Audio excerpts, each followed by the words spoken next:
call. Okay. Silakan. Okay. Assalamualaikum warahmatullahi wabarakatuh. Bismillahirrahmanirrahim. I think kita dah tu mungkin dah lama sikit tu kita agak lost the momentum of this book. But anyway, for this chapter 14 ni, it's about a poor sailor blames the wind. Ini lebih kepada accountable people looks for solution. So maknanya if you're accountable, you never blame other people. You just find a way to to solve your problems, kan? So maknanya they did not get easily affected mentally and emotionally with negative situations. Because I think benda ni memang selalu kita akan hadapi lah, ya. Sebab seorang yang bertanggungjawab tu dia tak adalah nak menyalahkan sesiapa. Why not we get together and find a way how to solve the thing. So dalam hal ini prefer self-critics. So what can I do? You know, what can I do to ease the problem? What can I do to selesaikan apa-apa jua permasalahan yang kita ada? So that and the QBQ punya like, what could I have done differently? So maknanya dalam hal ini kita tak ikut norms lah, kan? We always against the norms. Maknanya we will try to find a way to solve things rather than blaming each other or blaming other people. So dalam hal ini juga, so how can I learn from this experience? Muhasabah lah, kan? Apa-apa yang berlaku tu kita muhasabah diri, then we can find the way to solve those things. And always ask yourself, what good should I provide for others? Dalam hal ini, I go for macam, kita pun dalam Islam pun selalu kata, macam mana kita nak beri manfaat kepada orang lain. So this is where QBQ pun juga benda yang sama. So maknanya dalam Islam lebih awal lagi dah mengatakan perkara tersebut, kan, rather than blaming others when things got screwed up. So dalam hal ini, I think in organisation lah, especially even in our family, kan, dalam keluarga pun begitu juga, kan. Always be positive about things. Kalau sesuatu perkara yang berlaku, satu musibah yang berlaku, we shouldn't blame others, but get together bagaimana kita nak solve those things rather than make things lagi besar ataupun perkara tersebut lagi memudaratkan. Bila mana kita start blaming each other, dan dia akan menjadi ketidakharmonian dalam keluarga ataupun dalam organisasi. So those are the chapter 14 punya macam dalam ni dia adalah mention sikit macam dia kata, okay, a poor teacher blames siapa? A poor teacher will blame the student, kan? A poor salesperson blame siapa? A poor the salesperson will blame the customer. So parents will blame the children. Poor manager will blame the subordinates, kan? Poor employee will blame the boss. So everybody will find any other people to blame. Tetapi macam dia kata tadi, an accountable person will look for solution. So those are the so we need to act differently in any other situation that affect your emotion. Okay, that is for chapter 14. And for chapter 15 is all about silos. I think everyone knows about silos. In fact, benda ni masih lagi berlaku di dalam keadaan in most of our organisation. Despite people say that we have to work together, teamwork is better, silos masih berlaku. So quite obvious, in most organisation, every department will work their way and claiming in some ways that's not my job. Yeah, so organisation tend to forget about we are all in one organisation and on the same team. Kita selalu lupa this kind of compartmentalization. Infighting drains the life right out of an organisation, and silos will always works against an organisation because they are not able to work against their competitor. This is so rampant actually, masih lagi rampant. Just to share some experience, in fact baru ni pun saya pergi betulkan IC je dekat JPN, kan. So di bahagian kad pengenalan, if you are someone, in fact I got the feedback from pegawai yang itu, kalau ditanya bahagian kewarganegaraan ke bahagian mana-mana, I don't know, this is not my job. Asalnya bahagian ini je, you know. Padahal, that's why I told the officer, I kata, you know what, saya pun ialah pengalaman kita dalam perkhidmatan kan. Dalam even the same department, as long it's not my job, I'm not going to bother. Sedangkan we are all in one system kan. Because saya maklumkan, dalam JPM tu apa yang you ada? Berapa banyak department? You mesti ada one circle kan to make things happen. Kalau takkan boleh bahagian kewarganegaraan hanya stay by himself or herself untuk satu perkara kan. You must be sebagai satu pertubuhan. Begitu juga dengan PRN or army kan. Despite you are so many jabatan, but people will look kalau sesuatu berlaku, penjawat awam buat hal dekat luar kan, kata army ke polis, people didn't say bahagian narkotik ke, bahagian siasatan ke, people say it's a police or it's an army kan. So that is the lesson learned that sebenarnya kita when we work and in an organization, it reflects on that organization. It's not you as an individual. Yeah. Okay, that is for silos. Bit the rest ni lebih kepada reminder from a dad dalam kisah ni on 3 people that you have to beat. Dia apa ni lah satu nasihat daripada seorang ayah kepada anak dia, that you have to beat your opponent, you have to beat yourself, and you have to beat the referee.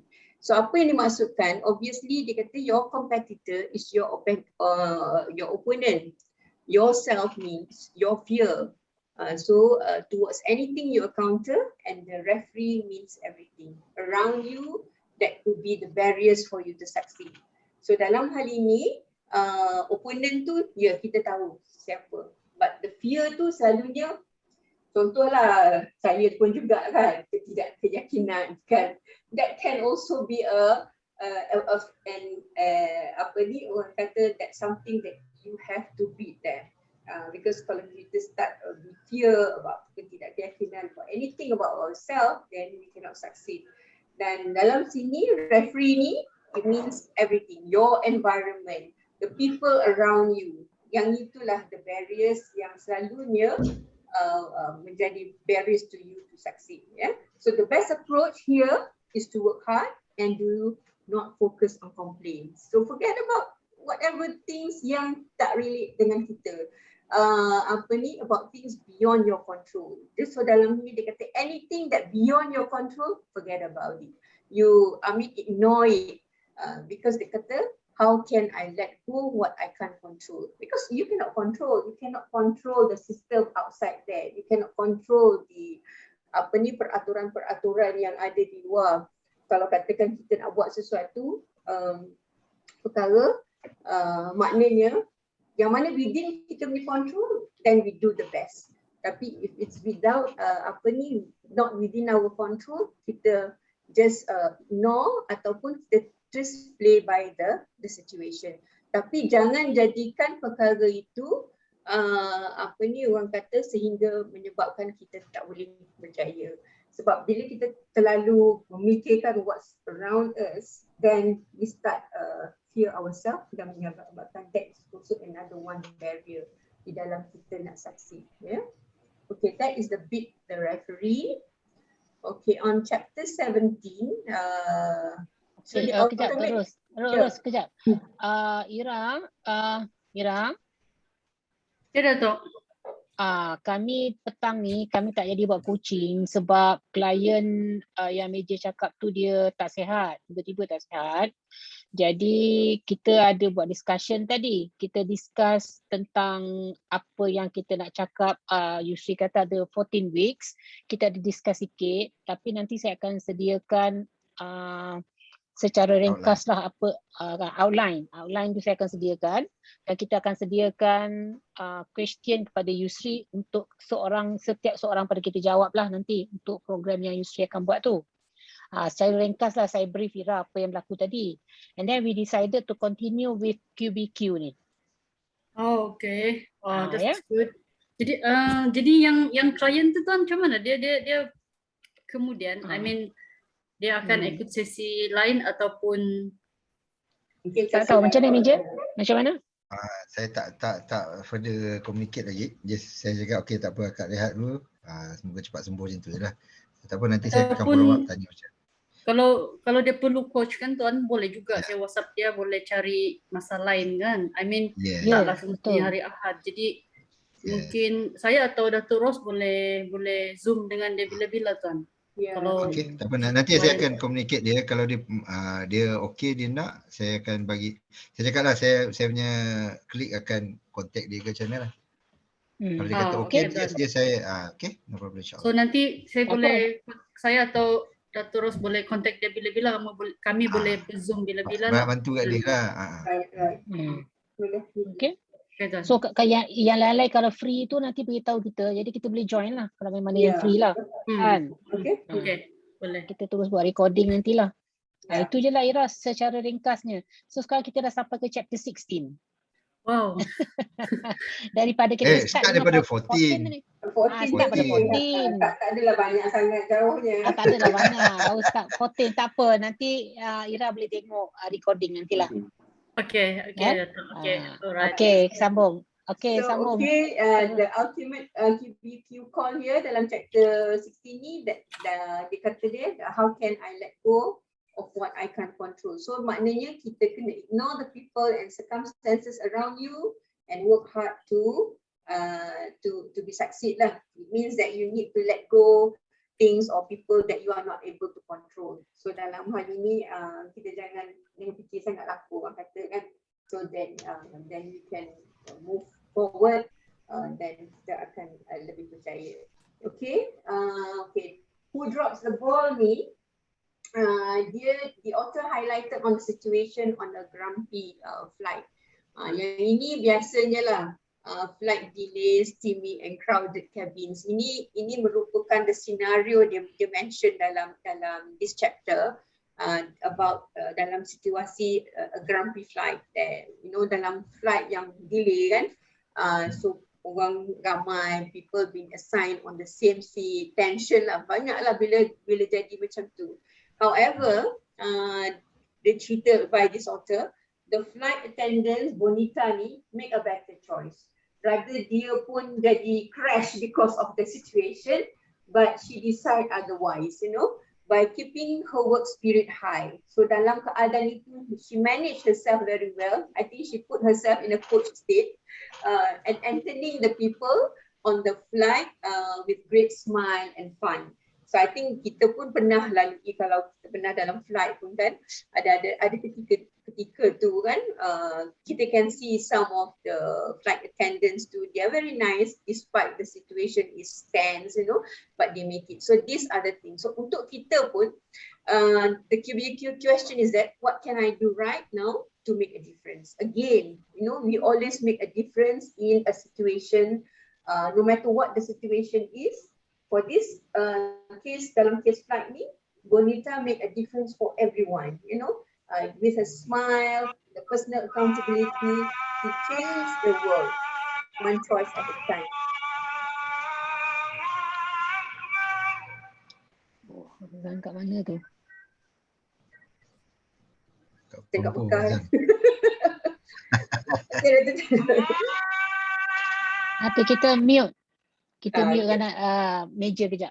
Meja mute balik ya. Okay. Okay, so that is the apa ni lah. So dalam hal ini, macam balik kepada sama juga macam yang tadi tu, the referee tu, kita pun who drop the ball tu, maknanya you highlighted yourself.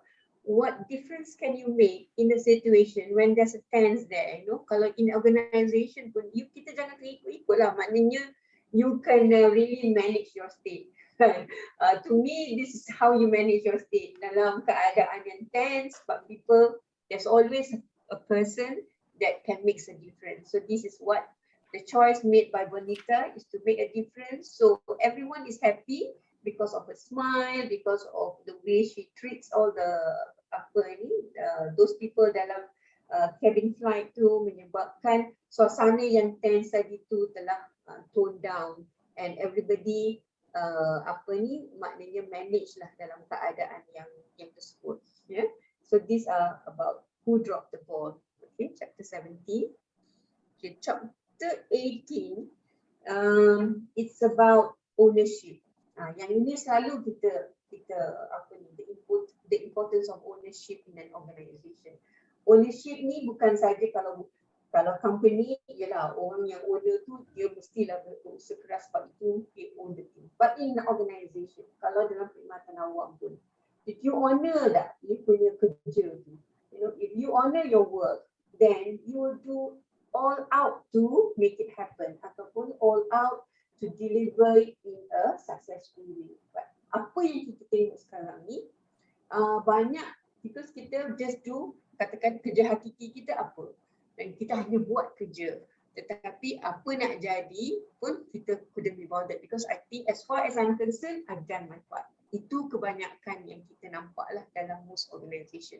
But in this chapter, ownership does not require having an equity. Betul kata dia. You shouldn't have, tak perlu ada equity stake pun in an organisation or hold an official position of leadership.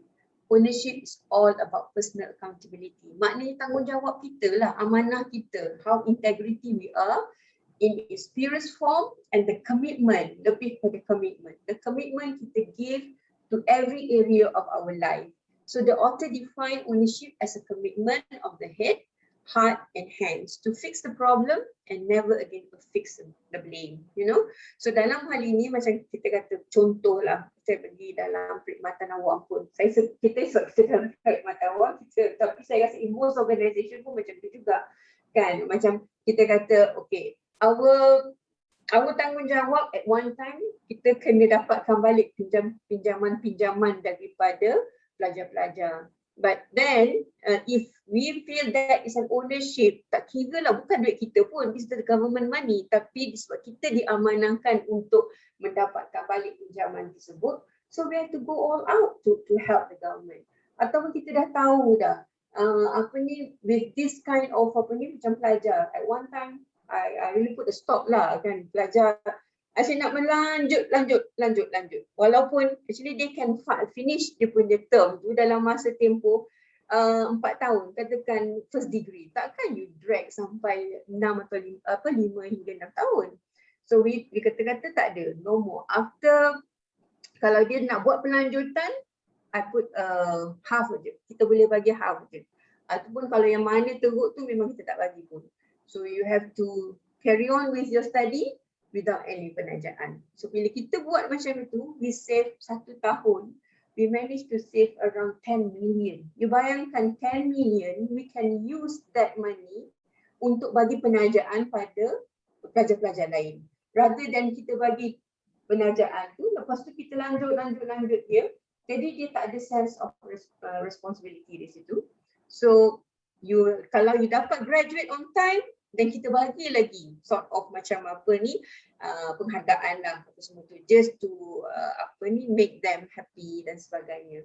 So starting from there, ramai yang boleh graduate on time sebenarnya. Some of them ialah especially dah duduk luar negara kan, seronok, jadi dia nak berlanjut je lah. So when we did that, to me that is ownership. Kita kena, because kita diamanahkan, I told my staff, I kata that is the ownership that you kena buat. Sebabnya kita nak save government money satu, so that kita boleh gunakan untuk orang lain juga. I mean that is simple about ownership. I guess it happen also in other organisation.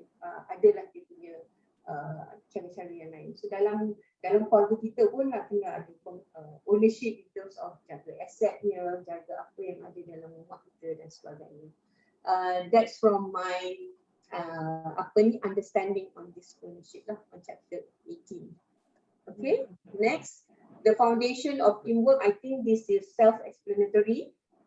When we talk about teamwork, according to the author, a true teammate is someone who can look right through you and still enjoy the view. So maknanya working together. An excellent TVT will ask, how can I appreciate people? How you appreciate your subordinate? How you appreciate your boss? How you appreciate your colleagues? And the strength as just they are. Maknanya kita tak melihat sesuatu seorang itu ataupun orang lain itu dengan kelemahan. Kita lihat kepada dia punya kekuatan. Apa kekuatan yang ada? So So katakan kita within 4 of us, what each of us punya kekuatan. So kita complement each other rather than kalau kita in a group, kita jadi passenger saja ke, some people, dalam group dia ada passenger saja. So we shouldn't look that way. So kita kena blend all our strength in order for us to succeed. So in other words, acknowledge and appreciate other your people around you, the strength and weaknesses. Kalau dia ada weakness, yes, kita kena terima lah. Itu weakness dia, tetapi kita pakai the strength dia saja rather than look on the weakness and work together to achieve the goals. Yeah, okay, that's the foundation of teamwork. And chapter 20, it's making accountability personal.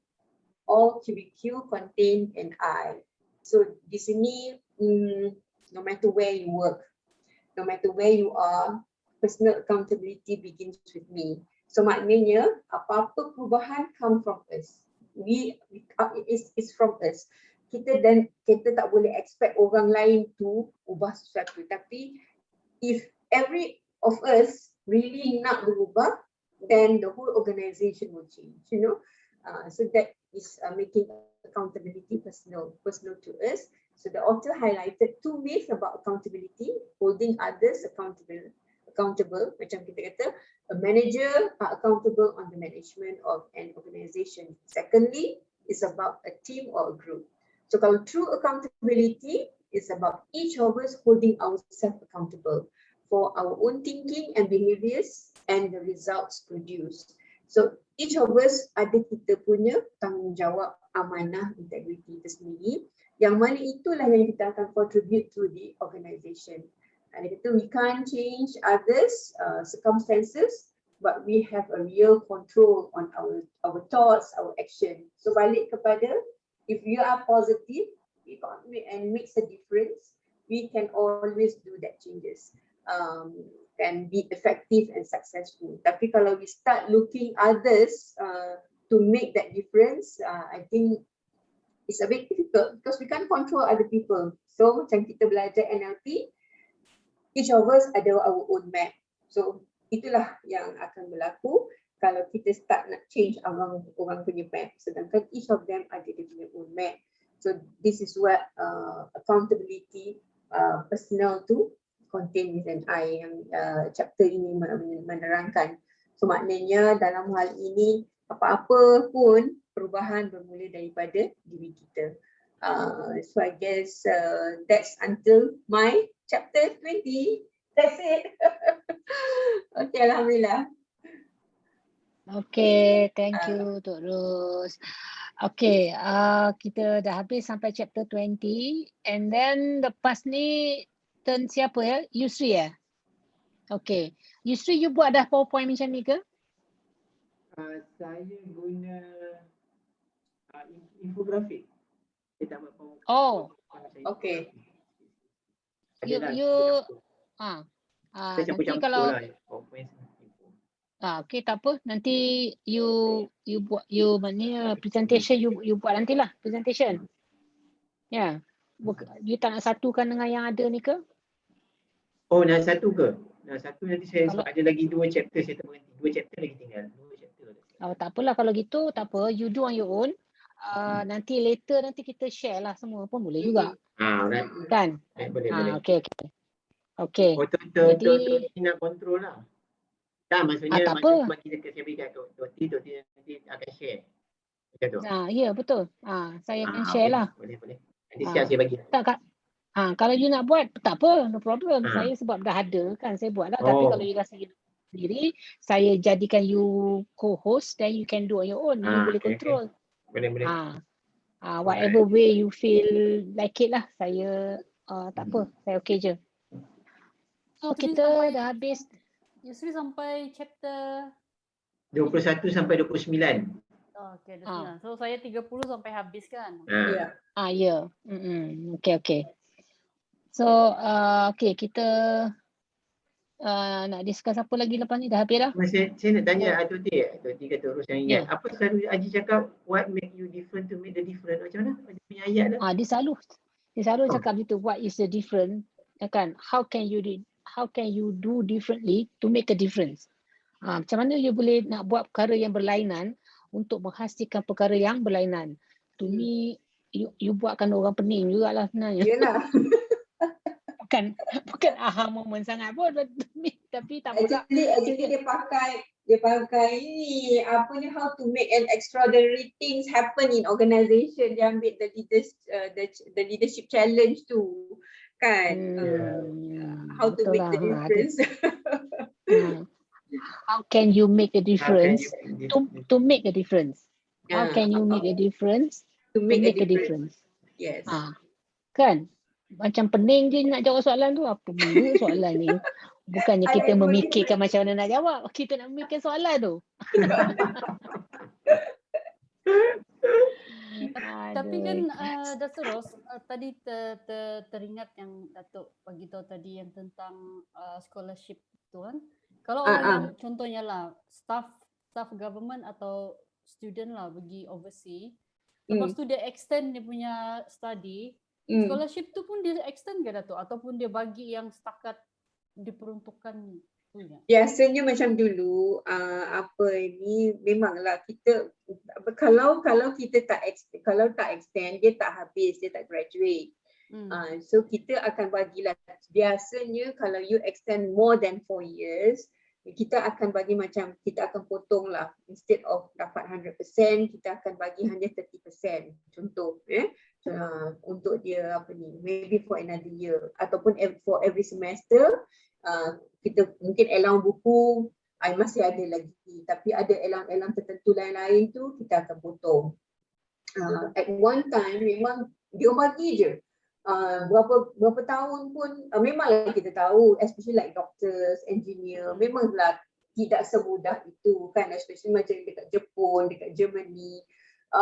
Memang dia perlukan extension, kita tahu, kita faham tu. Tetapi bila terlalu kita biarkan, jadi dia jadi macam kita rasa macam they take for granted lah, tak apa, boleh extend, that sort of thing. So bila kita kira dulu, kenapa kita punya allocation sentiasa tak cukup? Because of the burst of the peruntukan tu. So what we did, saya minta my staff to really look balik benda tu.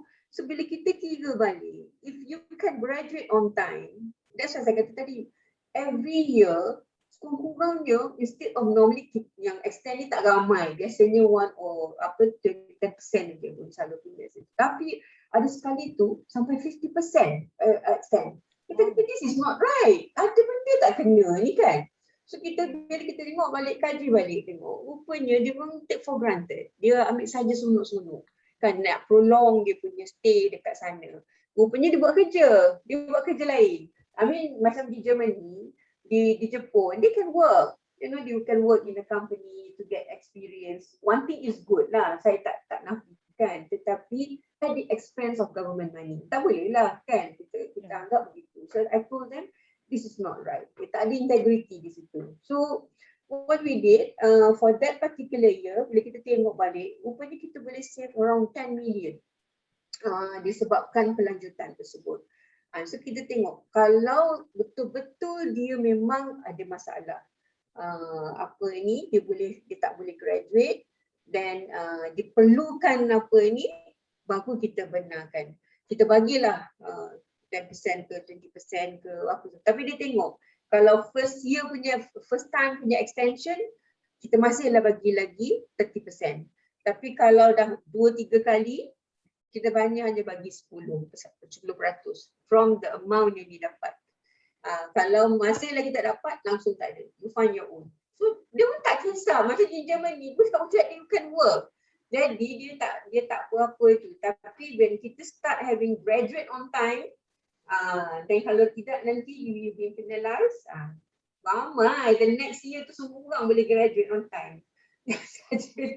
Sajalah budak-budak lah, semua dia apa ni. So those are the things lah yang apa ni. Tapi still tak adalah macam kita very rigid. Macam ada macam kalau orang yang buat PhD, orang yang buat masters, at one time lagi lah dulu.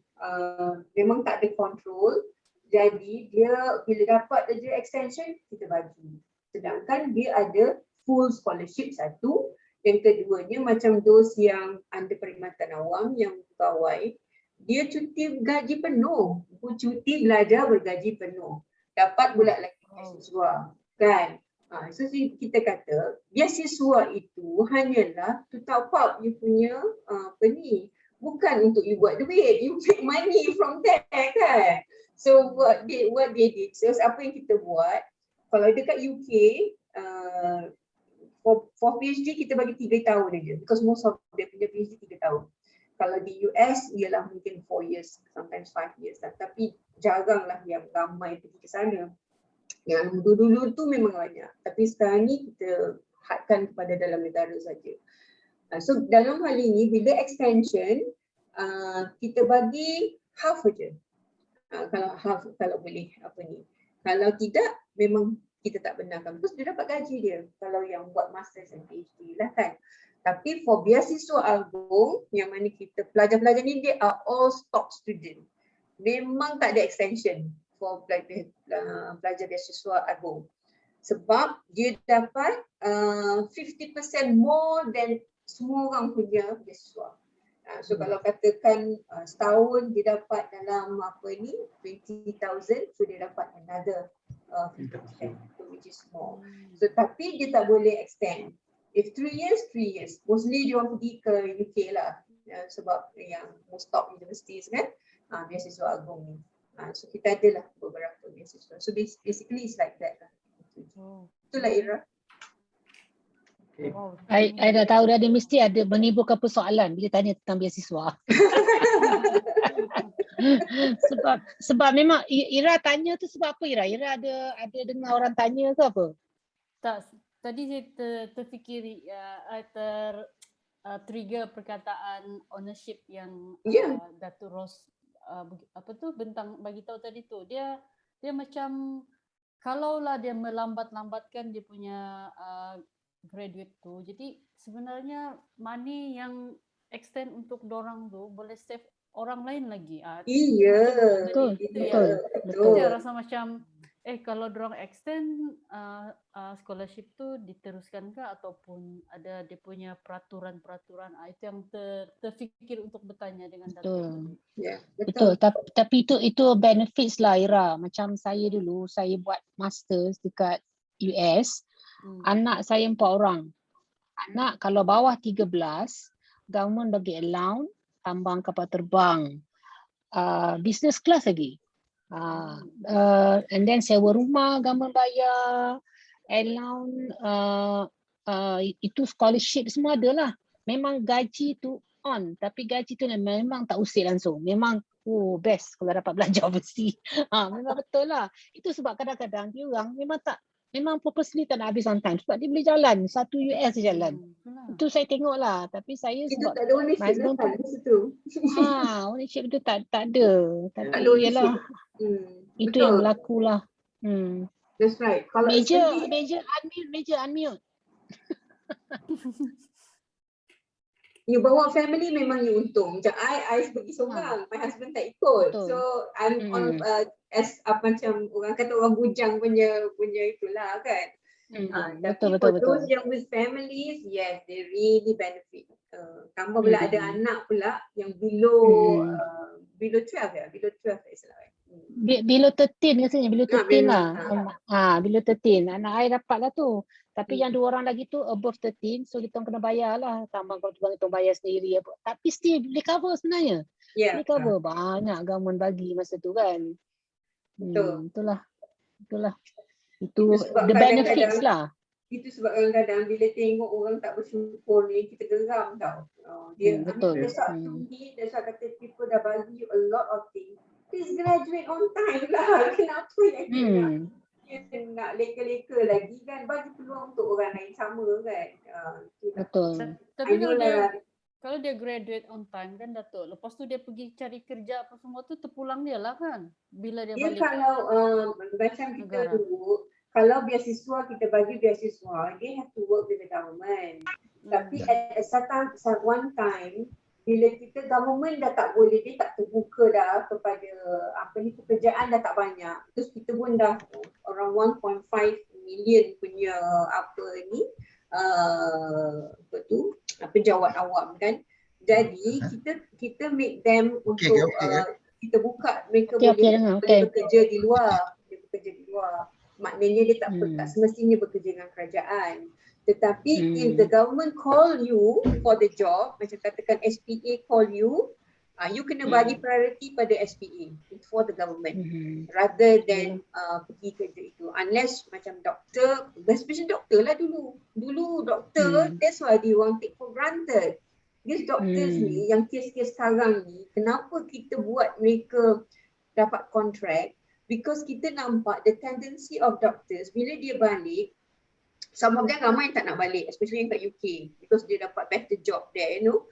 So they start paying back. Ada yang pay back, ada yang tidak. Yang pay back tu tak ada masalah lah. Tapi yang tak balik ni, yang tak nak bayar. Bila tak nak bayar, kita akan tuntut lah ganti rugi kan.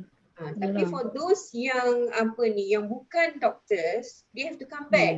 Because masa tu kerja banyak dekat Malaysia ni, bukan tak ada. Tapi dia orang nak bekerja di tempat lain, macam di Germany, di especially engineer lah, Germany, di Jepun, peluang-peluang untuk bekerja di sana ada.